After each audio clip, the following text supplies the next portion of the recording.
പറഞ്ഞിട്ടേ ഞാൻ ഇവിടെ നിന്ന് പോകുന്നുള്ളൂ. എന്റെ പൊന്ന് ചേട്ടൻ, ഞാൻ പറയുന്നൊന്ന് കേക്ക്. അല്ല, ഇതെന്താ വെള്ളരിക്കപ്പെടണോ? നിങ്ങൾക്ക് ചോദിക്കാനും പറയാനും ആരുമില്ലാന്ന് വർമ്മ വിചാരിച്ചെങ്കിൽ അയാൾക്ക് തെറ്റി. ചേട്ടാ, ഞാൻ ചേട്ടന്റെ കാല് പിടിക്കാം, ഒന്ന് വന്നേ.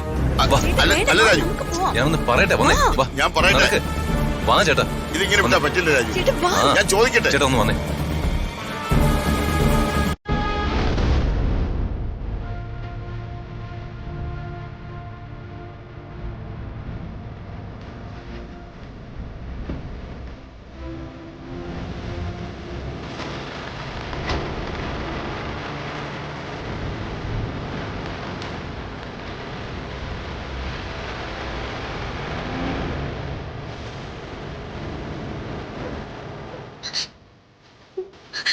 ഋതിക കരയാതെ. എന്താ മേഡം ഇത്? ആളുകളെ ശ്രദ്ധിക്കുന്നുണ്ടല്ലേ?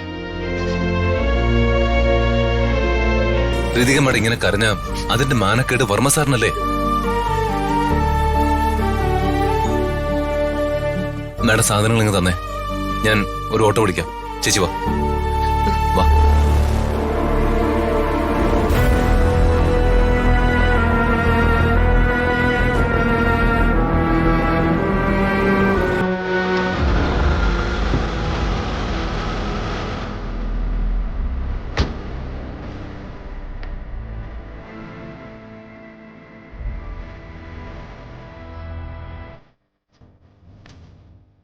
എന്താ പ്രതാപ, നീ എന്താ പോയതുപോലെ ഇങ്ങ് തിരിച്ചു വന്നത്?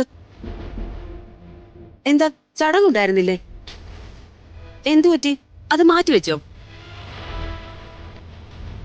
നീ ആകെ അസ്വസ്ഥനാണല്ലോ. ചേച്ചി നിനക്ക് കുടിക്കാൻ എന്തെങ്കിലും എടുക്കട്ടെ? നീ എന്താ ഒന്നും മിണ്ടാത്തെ? എന്താ ചേച്ചി, എന്താ പ്രശ്നം? എന്തോ പ്രശ്നമുണ്ട്. ഇന്ന് ലേറ്റ് ആയേ വരൂ, ഒരുപാട് പ്രോഗ്രാംസ് ഉണ്ടെന്ന് പറഞ്ഞിട്ട് പോയ ആളാ. അതേ പോയ പോലെ തിരിച്ചു വന്നിരിക്കുന്നു. എന്താന്ന് ചോദിച്ചിട്ടൊന്നും മിണ്ടുന്നുമില്ല. എന്താ ഏട്ടാ?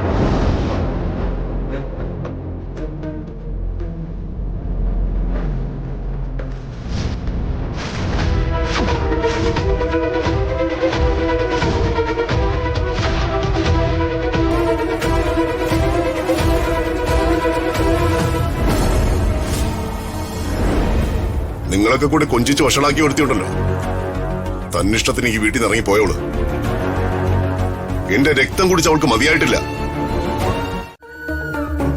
ഭൂരിഭാഗം ആളുകളുടെ മുമ്പില് ഒരു പാവപ്പെട്ടവന്റെ കൂടെ ഇറങ്ങിപ്പോയ മകളെ ആ കാരണം കൊണ്ട് മാത്രം വെറുക്കുന്ന ദുഷ്ടനായ ഒരു അച്ഛൻ. ഈ ഇമേജാ വർമ്മ സാറിനുള്ളത്.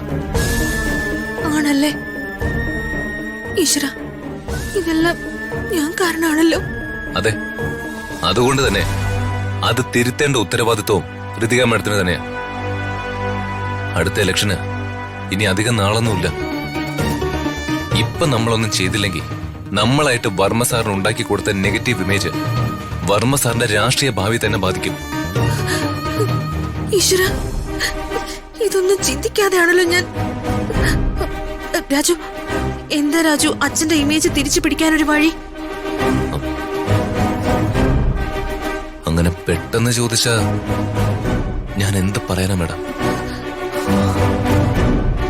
എന്താ ചെയ്യേണ്ടെന്ന് ഞാനൊന്ന് ആലോചിച്ചോട്ടെ. രാജു വിചാരിച്ച ഒരു മാർഗം തെളിയാതിരിക്കില്ല. എങ്ങനെയെങ്കിലും അച്ഛനുണ്ടായ ചീത്തപ്പേര് മാറ്റണം. എന്തൊരു കഷ്ടമായത്. അച്ഛനോട് തെറ്റ് ചെയ്തത് ഞാനും, അതിന്റെ ഫലം അനുഭവിക്കുന്നത് അച്ഛനും. മേഡം വിഷമിക്കാതെ, നമുക്കൊരു വഴി ഉണ്ടാക്കുന്നേ.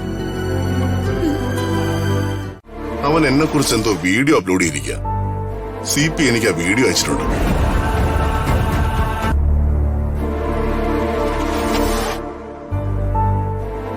ഹലോ കൂട്ടുകാരെ, ഞാൻ അരുൺ നാരായണൻ. ഇന്ന് ഞാൻ നിങ്ങളെ ഞെട്ടിക്കാൻ പോകുന്നത് കേരളത്തിലെ പ്രമുഖ രാഷ്ട്രീയ രാജാവ് പ്രതാപവർമ്മ സാറിനെ കുറിച്ചുള്ള ഞെട്ടിക്കുന്ന ഒരു വാർത്തയാണ്.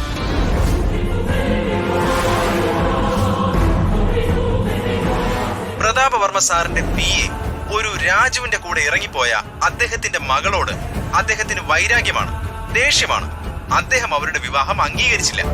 പോരാത്തതിന് അദ്ദേഹം അവരെ മാനസികമായി ബുദ്ധിമുട്ടിക്കുകയാണ്. മനസാക്ഷിയില്ലാത്ത പ്രതാപവർമ്മയുടെ ഈ പ്രവൃത്തികൾ സമൂഹത്തിലും ഈ കേരള സംസ്ഥാനത്തിന്റെ ഓരോ മുക്കിലും മൂലയിലും ചർച്ചാ വിഷയമായിരിക്കുകയാണ്. ഈ സാഹചര്യത്തിൽ ഇതാ ഞെട്ടിക്കുന്ന സത്യം അരുൺ നാരായണൻ നിങ്ങളെ അറിയിക്കുന്നു. നാളെ ഉച്ചയ്ക്ക് ഊണ് കഴിക്കാൻ മന്ത്രി പ്രതാപവർമ്മ മകളുടെ ഭർത്താവിന്റെ വീട്ടിലെത്തുന്നു. മന്ത്രി ഇത് ആദ്യമായല്ല മകളെ കാണാൻ അവിടെ പോകുന്നത്. വിമർശകരെയും പ്രതിപക്ഷത്തെയും ഭയന്നാണ് മന്ത്രി ഇക്കാര്യം രഹസ്യമായി വച്ചിരിക്കുന്നത് എന്നാണ് എനിക്ക് ലഭിച്ച വിവരം. നാണമില്ലാത്ത വിമർശകരെ, നിങ്ങൾ പടച്ചുവിട്ട കഥകൾ കേട്ട് ഒരുപറ്റം ആളുകൾ അദ്ദേഹത്തെ കുറിച്ച് മോശമായി ചിന്തിക്കുമ്പോൾ അദ്ദേഹം മകളോടും മരുമകനോടുമൊത്ത് സന്തോഷമായി ജീവിക്കുകയാണ്. നിങ്ങൾക്കൊക്കെ നാണമുണ്ടോ പരദൂഷ? അല്ല, ഇവനൊക്കെ ഇത് എന്തിന്റെ കേടാ?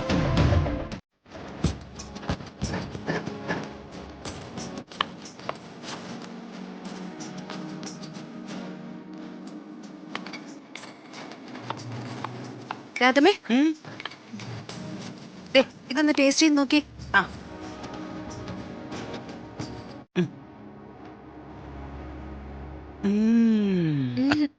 നന്നായിട്ടുണ്ട്. ഓ, ഉഗ്രനായിട്ടുണ്ടല്ലോ. പിന്നെ ഉഗ്രനാകാതിരിക്കോ? രാധമ്മയല്ലേ എന്റെ ഗുരു. മോളെ, അടുപ്പി നിറക്കുന്നതിന് മുമ്പേ കുറച്ച് വെളിച്ചെണ്ണ ഒഴിച്ചേക്കെ. കുറച്ചു പോരെ രാധമേ? മതി. ഓക്കെ. പായസത്തിനുള്ള സാധനങ്ങൾ റെഡി. രാജു എന്താ ഇത്രയും താമസിച്ചത്? എന്റെ അമ്മോ, അച്ഛൻ സദ്യ ഉണ്ണാൻ വരുന്നെന്ന് അറിഞ്ഞപ്പോഴേ വിധം മാറിയല്ലോ. നമ്മളോടൊക്കെ എന്താ ദേഷ്യം. മാഡം, കടയിൽ നല്ല തിരക്കായിരുന്നു, അതുകൊണ്ടാ താമസിച്ചത്.